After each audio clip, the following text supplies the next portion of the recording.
Well, hi there. It's Dr. David Greene, founder, CEO of R3 Stem Cell here at R3 Stem Cell South Africa. And I have the pleasure of being joined by Caroline. Yes. Can you introduce yourself? Tell us a little bit about you. Yes, my name is Caroline. I am a sonographer, owner of Snosis Ultrasound. Yeah, I help out some days here with the ultrasound guidances where we go into more tricky or anatomy sensitive spots. Yeah, but that's basically what I do. Have you done ultrasounds on folks who've had a knee replacement and still have pain and been able to find other areas that are issues? Knee replacements are difficult because some of the ligaments aren't attached anymore, some of the tendons aren't, but I think you need to just really listen to what the patient's also telling you, and it's actually a very difficult one to navigate because it can be a mismatch with the prosthesis that was used. It can be an infection, and it can be that what was actually the problem has not been treated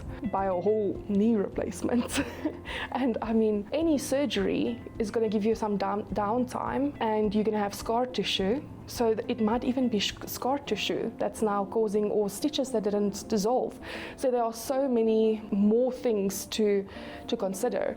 So I think if a patient would come to me and they've had a knee replacement, those questions you asked beforehand would be very important to find out, is this an inflammatory response? Is this a new thing, or what exactly is actually causing them their discomfort?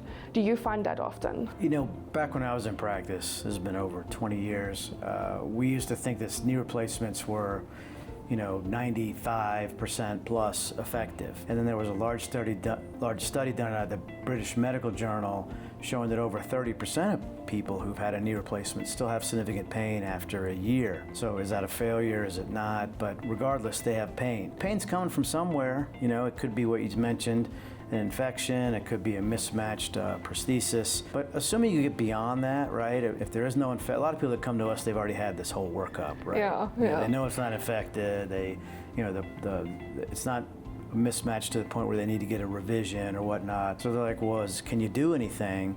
You can't really do anything inside the joint, because you'll be injecting this a bunch of plastic and metal. No, there's no joint left. Yeah, but the areas around the joint are oftentimes a culprit. So, Richard or whoever is doing the ultrasound will be able to evaluate these areas, and we've been able to help quite a few people get relief. Oh, that's amazing.